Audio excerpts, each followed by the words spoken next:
basajja mwenze mbuuza mufo ky'okutwasamira lwaki temugenze ne mumaliriza ebizibu bye muyina ola nze bannayuganda kambawulye ola embaata zino eya Museveni ne kitabani kye balina ebizibu ebibasemberedde naye mufo ky'okugenda eri bamaliriza ebizibu bali mu kusinikira ffe abatalina bizibu bannange ffe tetulina bizibu nkiddamu ffe aba NUP tetulina bizibu ekizibu kyaffe kiri eki yemmwe kubajja ku ntebe ate nga tugenda bajja kati all cost embwa zino zirina ebizibu okitegeera kakati Kisekedi yagambye tubifiirwe anti nagamba kati America kye yeetaga nzize mbagamba ekintu kino naye bagamba olutalo luno baluyita de-dollarization naye gye luggwera mugenda kakasa ekituufu kakati kino kye kinyusi Kisekedi agenze mu America yagenze n'akwatagana n'Abamerika n'abagamba kakati wamwagala bya bugagga mujje tukube embwa okitegeera mujje tukube embwa nabagamba ffe byaffe deal twagisiringa dda deal sealed twagisiringa ffe tugamba sealed the deal mwagala gold ntiye kufe ya deal ntiye you are going to fulfill your interest when we have freedom ntiwe kiri tutwala percentage yaffe ne tugasanga ffe banansi ntiye we kiri muvudde mikono gya Museveni yo nabadde omubbi ntiye ntuga Donald Trump bikole n'atandika okuba embwa kati n'abasiriimu ba MC Cats tebalina ddagala lya siriimu kakati Kisekedi naye ye move gyakoze nabagamba olutalo luno baluyita de-dollarization era gye lunaggwera waliwo agenda ofiirwa waliwo atwerijjako naye agenda kufiirwa okitegeera kakati ne Kisekedi agambye it is all or nothing kakati Museveni ne Kagame katubifiirwe asirinze diru n'Abamerika n'abagamba kati mwagala gold siwe kiri ntiye mwagala minerals ntiye ngaye mwakikole Uganda ntiye ne wana mukikola ntiye mujje tukubembwa Kisekedi ayingidde diru n'Abamerika n'abagamba kakati bamwagala minerals ze mwetaaga mujje tukubembwa embwa kyegenda okuwa bagiyita Kagame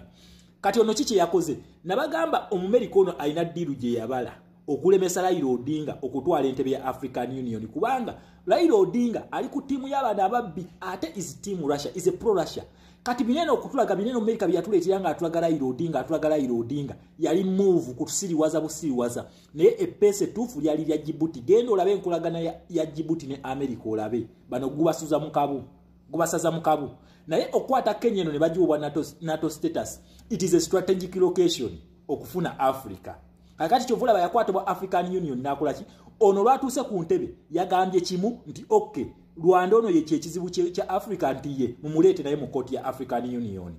okitegeera ekintu ekyo naye bwatandise bupya omusango guno DRC ye yagulopa Kisekedi ye yagulopa okitegeera ngerope eggwanga lyani erope eggwanga lya Rwanda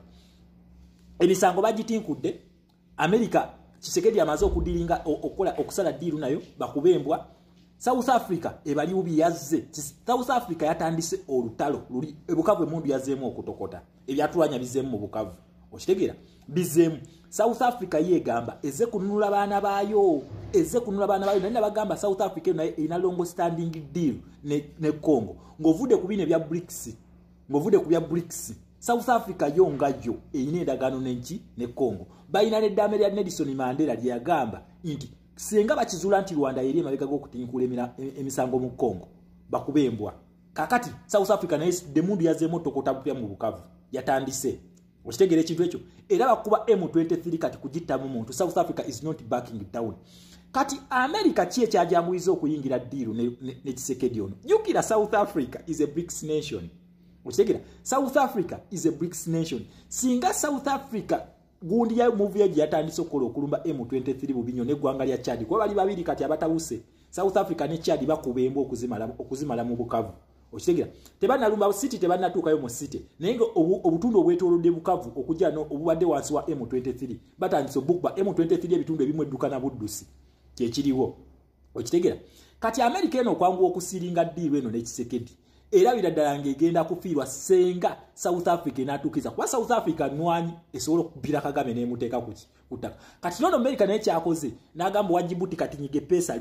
nyige pesa eri koti ntiye nali nyiga kati nono namuleta wa namugamba tuki tulisiringe sanction ne ziruma bakubembwa ya Kagame sanction naye mujjukire Kagame ye main branch yani ya Museveni era Museveni bino bebadde atusinikirako ebinyo kati yenga akimanyi nti backup egenda kuva Rwanda bamugadde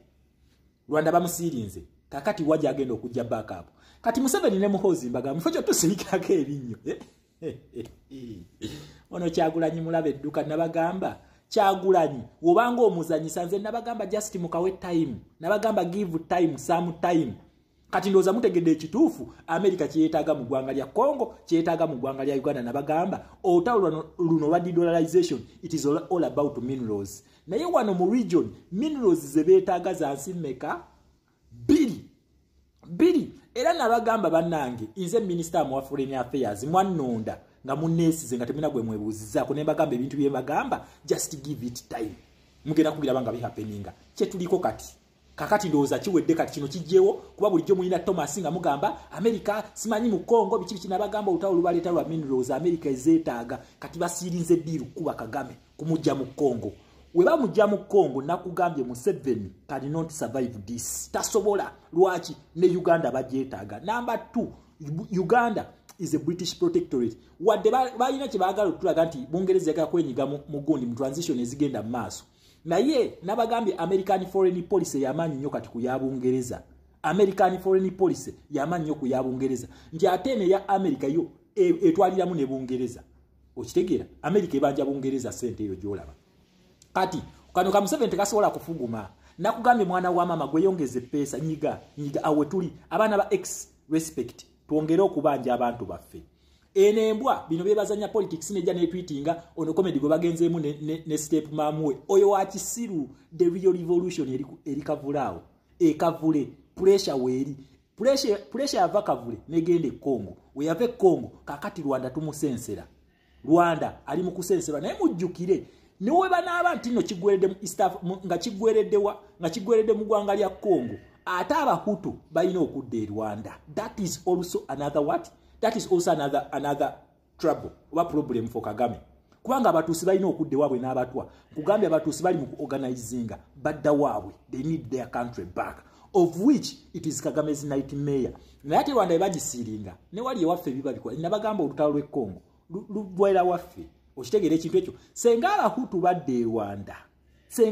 badde Rwanda simwana gundi sibanyirumbu ya muitani Pirato bwana Pirato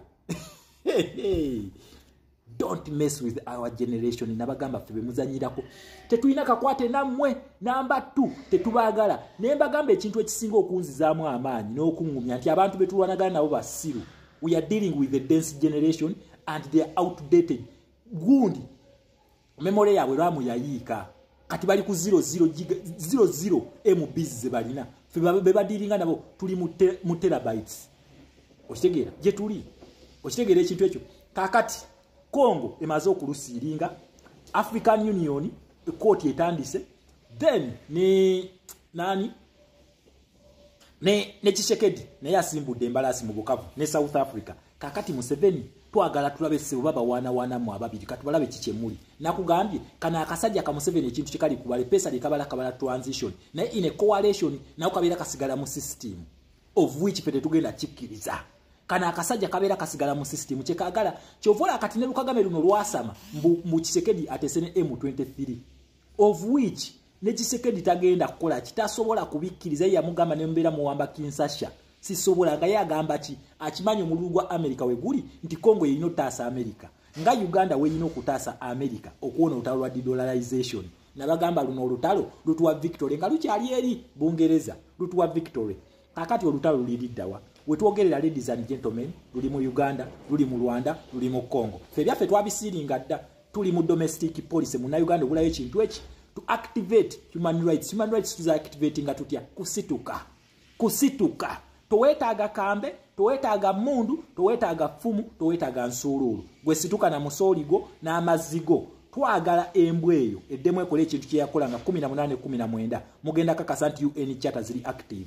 mugenda kakasa nti American foreign policy ekola mugenda kakasa nti Commonwealth charter yeyo gye bawandiise okugamba muno beesije bamote okitegeera naye era ekola lwaki senga interests zaabwe zibeera threatened Museveni athreatenize interests z'abaana abasajja